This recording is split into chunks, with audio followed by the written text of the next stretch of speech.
Outside the Zimbabwean embassy in London, celebrations have begun among some opposition supporters as the Mugabe era appears to be nearing its end. We really appreciate what he had done before, but unfortunately, he couldn't make a good move when he was supposed to step down.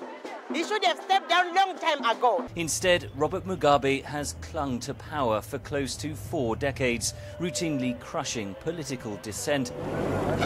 Following election violence in 2002, Britain and the European Union imposed a travel ban on the president.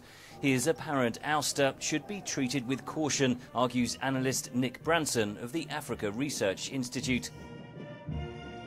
There's a need for cool heads and some back-channeling and some, quite quiet discussions behind the scenes, rather than megaphone diplomacy, which is what Britain has historically fallen into. Britain's Foreign Secretary offered this reaction to the military takeover. Nobody wants simply to see the transition from one unelected tyrant to the next. No one wants to see that. We want to see proper, free and fair elections next year, and that's what we will be working towards.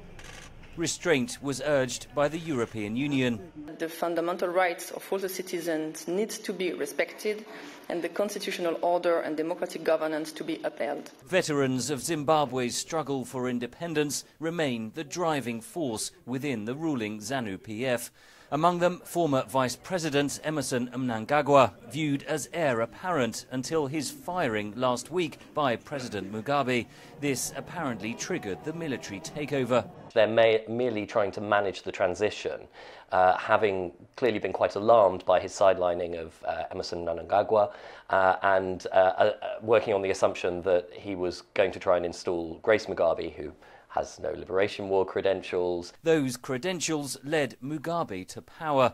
Now fellow veterans have decided his time is up. Henry Ridgewell for VOA News, London.